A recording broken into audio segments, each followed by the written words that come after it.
बाबा साहेब की मूर्ति का अनावरण एक ग्राम पंचायत मुख्यालय के ऊपर हुआ और ये अपना नाम और अपने देश का नाम रोशन करके आए। लाइब्रेरी बनाने के लिए 10 लाख रुपए की स्वीकृति करानी है, तो ये भी मैं करूंगा। और आज बाबा साहब अम्बेडकर जी की मूर्ति कनाना ग्राम पंचायत मुख्यालय के अंदर मूर्ति का अनावरण किया गया और पार्क का शिलान्यास किया गया। इस शुभ अवसर पर पधारे हुए समस्त कनाना गांव के ग्रामवासी, मंच पर विराजमान राजस्थान सरकार के पूर्व कैबिनेट मंत्री अमराराम जी, पूर्व विधायक मदन जी प्रजापति साहब, पूर्व विधायक गोपाराम जी, बाप जी अमृत जी, जिला प्रमुख महेंद्र जी, भाई राजेंद्र कवासरा, ठाकुर जी, सगन जी और समस्त मंच पर विराजमान मंचासीन अतिथि, यहाँ के सरपंचगण और आसपास से आए हुए समस्त जनप्रतिनिधिगण और मातृशक्ति और युवा साथियों, आप सभी का बहुत बहुत आभार और आप सबको बहुत बहुत ढेर सारी शुभकामनाएं, बधाइयां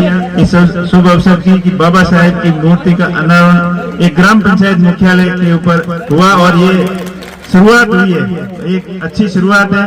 शैनकरण जी ने जो ये बहुत ही अच्छा कार्य किया कि जिस शख्सियत की वजह से आज हम इस मुकाम के ऊपर हैं, उन्होंने जो देश का संविधान बनाया, संविधान सभा की अध्यक्षता की और जहां भी वो गए अपना नाम और अपने देश का नाम रोशन करके आए। और जिस यूनिवर्सिटी के अंदर वो पढ़े थे, उसी यूनिवर्सिटी के अंदर भी उनकी मूर्ति लगी हुई है और उसके आगे लिखा हुआ है कि ज्ञान का भंडार, नॉलेज। उनकी जो क्षमता थी, शिक्षा के प्रति जो रुचि थी, वो उन्होंने अमिट साफ विदेशों के अंदर भी छोड़ी और अपने देश के अंदर जो शिक्षा के प्रति उन्होंने जो अलग जगाई और संविधान के माध्यम से समस्त देशवासियों को जो आगे बढ़ने का अवसर मिला और एक ऐसे संविधान का निर्माण किया जो कि विश्व के सबसे बड़ा लिखित संविधान है और सभी देशों के संविधानों की अच्छाइयों को ग्रहण करते हुए उन्होंने अपने देश को एक संविधान समर्पित किया, जिसकी वजह से आज हम इस स्टेज पे हैं। उनका मान और सम्मान हमेशा हृदय के अंदर रखना हम सबका कर्तव्य बनता है। अभी नन्ही गुड़िया ने जो कविता के माध्यम से, गीत के माध्यम से जो भावनाएं प्रकट की, वो वास्तव में एकदम बिल्कुल सही साबित हो रहा है कि जो भी हम आज हैं बाबा साहब की सोच की वजह से हैं। उनकी जो दूरगामी सोच थी उसकी वजह से हम इस स्टेज पर हैं। अगर उनकी ये सोच नहीं होती, शिक्षा की नहीं होती और संविधान के अंदर जो अधिकार हमको प्रदत्त किए हैं वैसे हमको मौका नहीं मिलता, तो आज भी हम उस जमाने के अंदर होते जिस जमाने के अंदर पहले थे।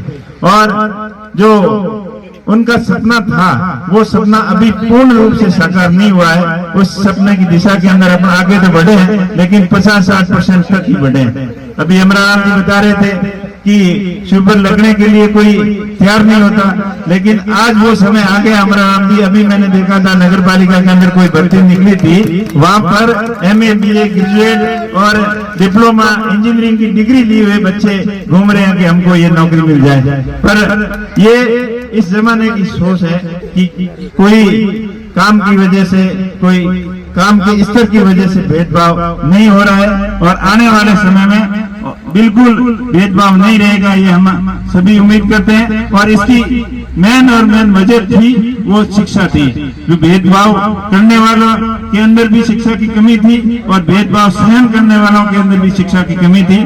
दोनों तरफ से एजुकेशन के माध्यम से समझ बढ़ी, सोच बढ़ी, तभी ये भेदभाव बिल्कुल कम हुआ और धीरे धीरे आने वाला ऐसा समय आएगा कि भेदभाव बिल्कुल खत्म हो जाएगा। अभी खत्म होने की कगार पर ही है और आगे आने वाले समय में एक बड़ा खतरा जरूर है, वो भेदभाव होगा अमीरी और गरीबी का।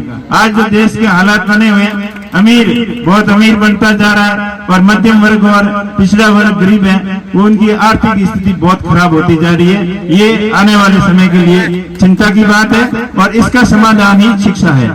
अगर शिक्षा के ऊपर हम सब जोर देंगे, अपने बच्चों को अच्छी से अच्छी शिक्षा दिलाएंगे, तभी इन सारी समस्याओं से समाधान हो पाएगा। सबसे पहले आप सभी कनाना वासियों को मैं बहुत बहुत धन्यवाद दूंगा कि चुनाव के बाद में आज पहली बार आपके गांव के अंदर आया हूं, और चुनाव के समय जब आया था तो नागा बाबा की इस पवित्र धरा पर बाबा साहब से आशीर्वाद लेके गया, और मां शीतला की कृपा भी बनी, और कनाना ग्रामवासियों और पूर्व बाड़मेर जैसलमेर के लोगों की मेहरबानी से, आशीर्वाद से मैं बाड़मेर जैसलमेर बलोदरा का सांसद बना। इसलिए कनाना वासियों को भी बहुत बहुत आभार और बहुत बहुत धन्यवाद कि आपने बहुत सहयोग किया।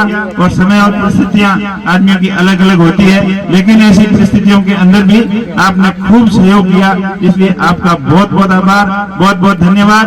और इस शुभ मौके पर, इस शुभ अवसर पर मैं ग्रामवासियों से यही कहना चाहूंगा, यही अपील और विनती करूंगा कि आप ज्यादा से ज्यादा शिक्षा के प्रति जागरूक रहें। सरपंच साहब ने बोला कि यहाँ पर लाइब्रेरी बनाने के लिए 10 लाख रुपए की स्वीकृति करानी है, तो ये भी मैं करूंगा। और कनाना के अंदर मेले के लिए आपने 3 साइड के लिए मांग की है, उसका भी मैं प्रयास करूंगा। दोनों आपके काम करवाने में टाइम लग सकता है, बहुत बड़ा क्षेत्र है, और MP, LN और MLA का बहुत बराबर होता है। तो MP के अंदर तो पूरे 8 विधानसभा क्षेत्र है, और MLA के अंदर एक ही रहती है, तो थोड़ा बहुत तो फर्क हो सकता है। लेकिन मैं प्रयास करूंगा कि आपके गांव के अंदर ये जो 2 काम सरपंच साहब ने बताए हैं, ये दोनों काम आपके लिए मैं करवाऊंगा, चाहे किसी फंड से हो, चाहे MPLN से हो, या DMFP से हो, या अमराराम जी और हम सब मिल के करें, पर आपके काम जरूर करवाएंगे, बढ़िया करवाएंगे। और शहर तो 10 लाख की आपने कही, हमारा प्रयास रहेगा कि उससे भी बड़ा शहर बनवाएंगे, ताकि मेले के अंदर सबको यहाँ सुविधा हो सके।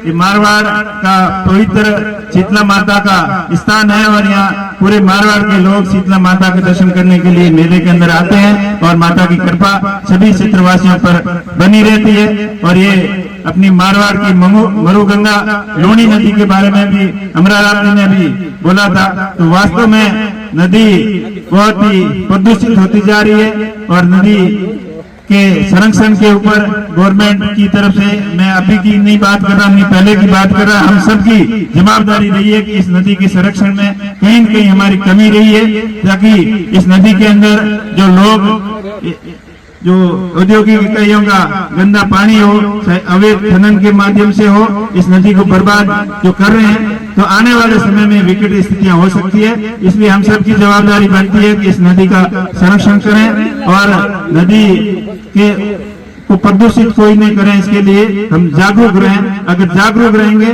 तभी आने वाला समय सबके लिए अच्छा आएगा। एक जमाना ऐसा था कि नदी के आसपास का क्षेत्र बहुत ही हरा भरा था, बहुत अच्छी खेती होती थी, लेकिन 20 के अंदर कुछ साल ऐसे थे कि सूखा का सामना करना पड़ा, लोगों के ट्यूबवेल सूख गए, और अब दोबारा नदी आई है तो फिर खुशहाली आई है। तो 20 में इस नदी के संरक्षण के लिए एनीकट हो, डैम हो, जिसके माध्यम से नदी का जल स्तर हमेशा अच्छा रहे और नदी का जल प्रदूषित न हो, इसमें औद्योगिक इकाइयां बदमाशी करते हुए गंदा पानी नदी के अंदर न छोड़े, इसके लिए हम सब मिलकर प्रयास करेंगे और क्षेत्र के विकास के लिए हरदम आगे रहेंगे। जब भी हमारी जरूरत रहेगी आपके बीच में मैं हाजिर मिलूंगा। और विशेष धन्यवाद सरपंच साहब और आपकी पूरी टीम का, सभी ग्रामवासियों का, कि आपने ये बहुत ही अच्छा बाबा साहब का मूर्ति नाम का कार्यक्रम रखा, और गांव के विकास के लिए भी आप बढ़ चढ़ कर भाग लेते हैं और जागरूक रहते हैं, सबको साथ में लेकर चलते हैं। इसलिए आप सभी का बहुत बहुत आभार, बहुत बहुत धन्यवाद।